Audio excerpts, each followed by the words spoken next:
तो यहाँ पर जो बात है वो यही है कि उद्धव ठाकरे को इस वक्त जो है उनकी आवाज दबाने की कोशिश की जा रही है पूरी तरीके से कम अयोग्यता का जो सवाल है विधायकों के, उस पर कम से कम काम करते। मुझे लगता है कि बदले की आग की वजह से दरअसल ये छीन लिया गया।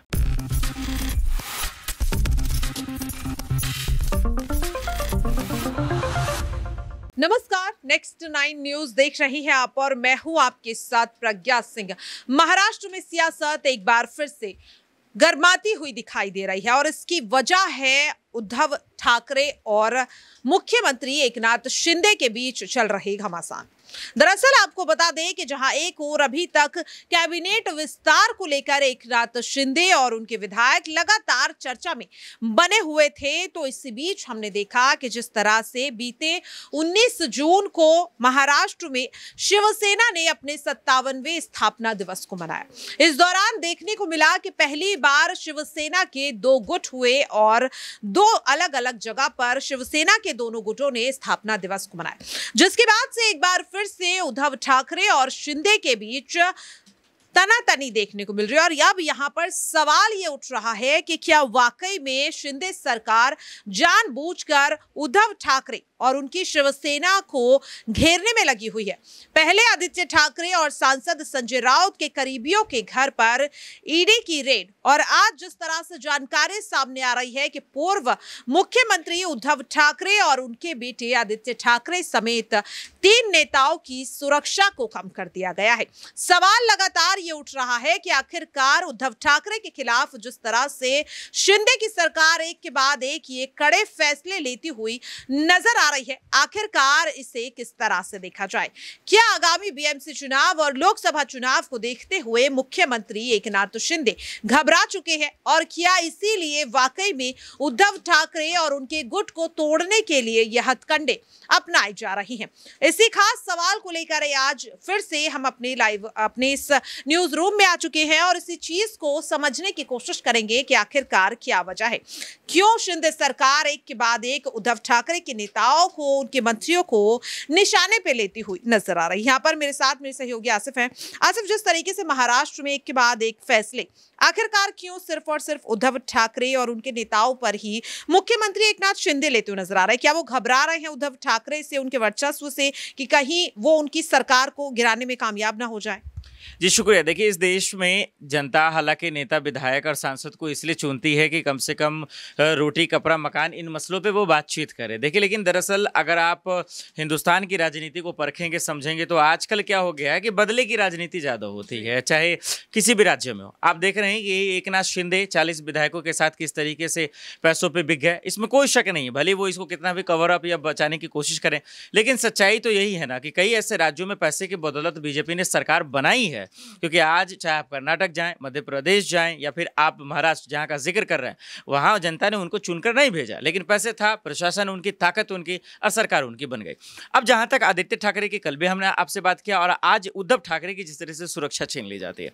आप सोचिए, राहुल गांधी भारत जोड़ो यात्रा करते हैं, उसमें सुरक्षा में चूक होता है, क्यों विपक्ष के नेताओं को छीन लिया जाता है? क्या सिर्फ जो सत्ता में बैठे मंत्री उन्हीं को अधिकार है कि अय्याशी करें और जनता के पैसों पर जो है पूरी तरह से नाचते नजर आए? क्योंकि हमने देखा था यही शिंदे के विधायक दरअसल असम के रेडिसन होटल में बैठकर जो है वो पूरी तरीके से यासी लुफ्त उठा रहे थे। जनता का पैसा है, ये उनके बाप का पैसा नहीं है, लेकिन फिर वो मस्ती करेंगे, वो अयाशी करेंगे। क्यों? क्योंकि चाणक्य का आशीर्वाद है, अमित शाह जी का आशीर्वाद है, और इसीलिए कर रहे हैं। अब देखिए, इसमें कोई शक नहीं, बदले की आग है, अपने ही को धोखा देते हैं। उद्धव ठाकरे को पता नहीं था कि ये लोग जो है धोखा दे देंगे, और आज वो मजबूर हो गए। अब उनके पास पार्टी भी नहीं है।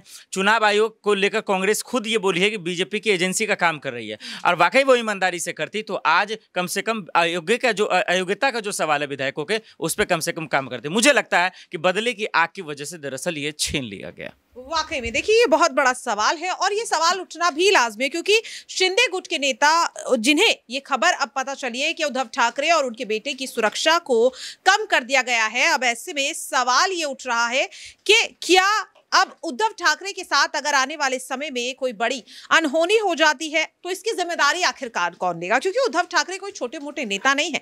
महाराष्ट्र के मुख्यमंत्री के तौर पर वो काम कर चुके हैं। शिवसेना जैसी बड़ी पार्टी को उन्होंने काफी लंबे समय तक संभाला है और इसी सवाल को लेकर मैं मानसी के पास आ पहुंची। मानसी, देखिए, जिस तरीके से पहले ईडी सीबीआई जैसी जांच एजेंसियों की जो रेड है वो देखने को मिलती है यहाँ पर, और अब जिस तरीके से जानकारी सामने आ रही है कि सुरक्षा को कम कर दिया गया है। शिंदे गुट के जो नेता है उनका सवाल ये है कि अगर आने वाले समय में उद्धव ठाकरे या उनके बेटे के साथ कुछ हो जाता है तो क्या इसकी जिम्मेदारी अब शिंदे की जो सरकार है वो लेती हुई नजर आएगी? किस तरह से सवाल को आप देख रही हैं? बिल्कुल, उद्धव ठाकरे और उनके परिवार की सुरक्षा कम कर देगी। मातोश्री में इससे पहले काफी सुरक्षा थी, लेकिन अब वो सुरक्षा छीन ली गई है। तो इससे साफ तौर पर यह जाहिर होता है कि एकनाथ शिंदे और देवेंद्र फडणवीस जो हैं वो ये साफ तौर पर जाहिर करना चाहते हैं कि हमें कोई मतलब नहीं है उद्धव ठाकरे, और क्योंकि वो पूर्व मुख्यमंत्री रहे हैं इसलिए अब वो मुख्यमंत्री नहीं है, इसलिए उनसे सुरक्षा छीन ली गई है। रही बात ईडी की जो छापेमारी चल रही है उसके मद्देनजर भी इसको देखा जा रहा है कि मुंबई में तमाम जगहों पर ईडी की छापेमारी चल रही है, और सबसे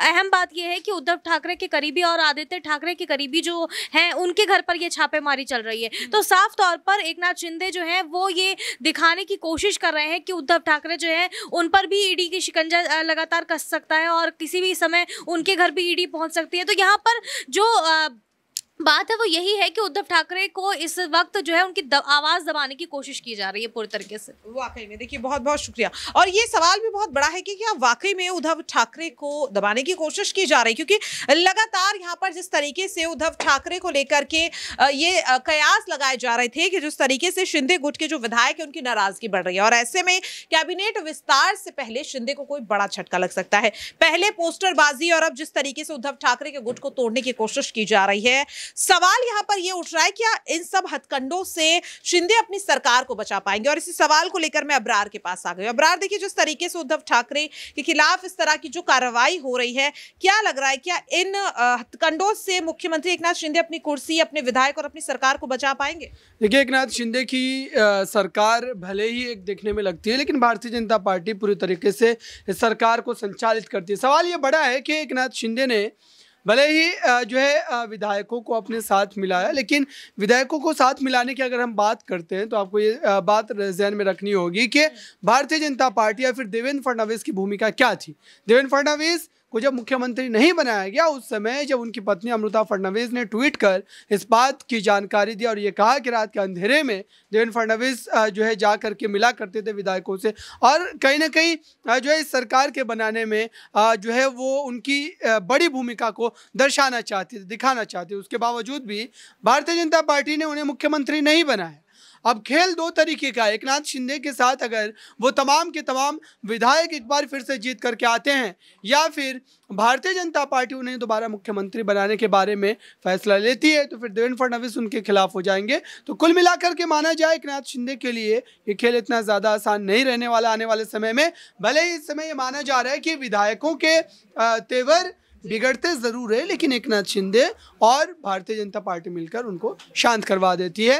अब विधानसभा चुनाव या लोकसभा चुनाव तक ये देखना होगा कि किसके नेतृत्व में एनडीए महाराष्ट्र में चुनाव लड़ता है और क्या इस नेतृत्व की लड़ाई भी एकनाथ शिंदे की सरकार पर भारी पड़ेगी। वाकई में देखिए, ये बहुत बड़ी बात यहाँ पर अबरार ने कही, और कहीं ना कहीं इस बात पर ही इस वक्त महाराष्ट्र की जो पूरी सियासत है, मुख्यमंत्री एकनाथ शिंदे और महाराष्ट्र में आने वाली सत्ता में आखिरकार कौन सी पार्टी राज करती हुई दिखाई देगी, ये तमाम सवालों के जवाब छिपे। और अब इंतजार इसी बात का किया जा रहा है कि जिस तरीके से ये जो चीजें हैं, क्या वाकई में उद्धव ठाकरे की सुरक्षा कम करने का जो फैसला लिया गया है और जो सवाल उनके समर्थक उठा रहे हैं कि अगर उद्धव ठाकरे की जिंदगी पर किसी भी तरह का खतरा मंडराता है, उनकी सुरक्षा में कोई चूक हो जाती है, तो इसकी जिम्मेदारी आखिरकार कौन लेगा? फिलहाल के लिए इस खास रिपोर्ट में इतना ही। बाकी ऐसी ही तमाम अपडेट के लिए आप देखते रहें नेक्स्ट 9 न्यूज़। नमस्कार।